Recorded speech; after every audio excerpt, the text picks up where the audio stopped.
Welcome back to our 5 Nursing Tutorial YouTube channel. In this class, we are going to discuss with another new topic, that is antepartum hemorrhage, in that abruptio placenta or placenta abruptio. Here, antepartum hemorrhage is nothing but it's a genital bleeding during pregnancy after the 28th week of pregnancy up to the delivery. That is the meaning of antepartum hemorrhage. That is the definition. And then in last class, I had discussed in detail regarding placenta previa. And then in this class, we are going to discuss in detail regarding placenta abruptio.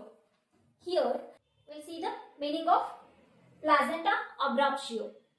Here, it refers to the premature separation of a normally implanted placenta from the uterine wall before the delivery of the fetus. That is nothing but the placenta abruptio. There will be the separation of a premature placenta from the uterine wall. That is before the delivery of the fetus. That is nothing but a placenta abruptio. It's a premature separation. Here, premature separation of a normally implanted placenta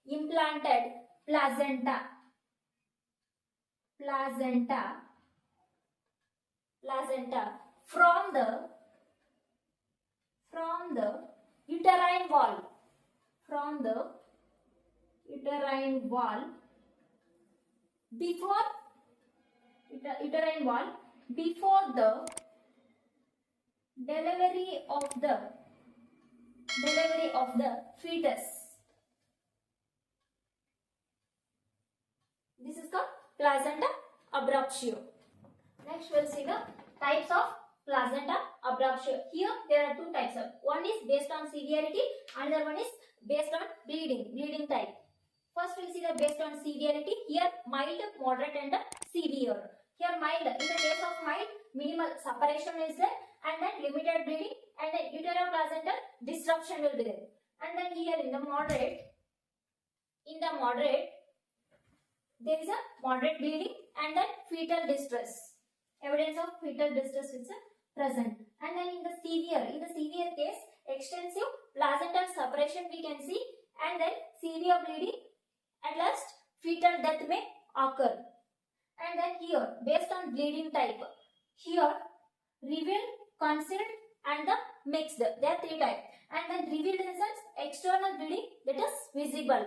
And then in the concealed, that is bleeding is remain in between the placenta and the wall of the uterine wall. And then mixed. Here we can see both external and concealed bleeding. This is all about the types of placenta abruptio. Next, we will see the etiology. Etiology for placenta abruptio. Here first, maternal factors.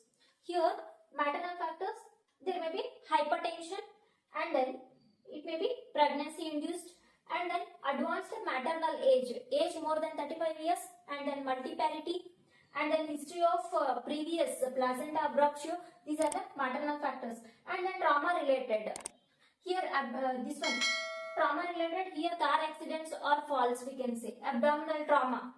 And then obstetric complications like PROM, premature rupture of the membrane, polyhydramnios, that is obstetric complication, that is multiple gestations we can say. And then lifestyle and substance abuse, here smoking, and then cocaine use, and then others like other causes like thrombophilic disorders, and then fibroids. These are the etiologies for the placenta abruptio. And next we will see the clinical features. Here, symptoms, sudden onset of vaginal bleeding, that is bright red in color, and then abdominal pain, and then uterine tenderness we can see, and then uterine contractions. These are hypertonic or frequent. And then next signs, here fetal distress or this one, fetal heart sound cannot be heard, and then hypovolemic shock if significant blood loss. This is all about the etiology and clinical features of placenta abruptio. Next we'll see the diagnostic evaluations of abruptio placenta. First, here clinical diagnosis, that is history collection and the physical this one examination, and then ultrasound, CBC has to be done, and then coagulation profile. Here to detect the disseminated intravascular coagulation. That's what they it must be. No, that is coagulation profile. And then next we'll see the management. Here management is simple, that is hospitalization and continuous monitoring should be there, and then stabilize maternal condition like providing IV fluids, and then blood if necessary, blood transfusion is needed if necessary, and then monitor fetal heart rate, and then never do expected management. Here delivery, never prolonged delivery, and then vaginal delivery if mild fetal and the maternal condition, and then immediate delivery has to be done, and then okay, never do expected management. And next we'll see the complications. Here disseminated intravascular coagulation, this is a major complication in abruptio placenta, and then after that hemorrhagic shock. These are the complications of placenta abruptio or placenta abruptio. I hope you all are clear with the topic. Please like, share and subscribe to my YouTube channel. Thank you for watching.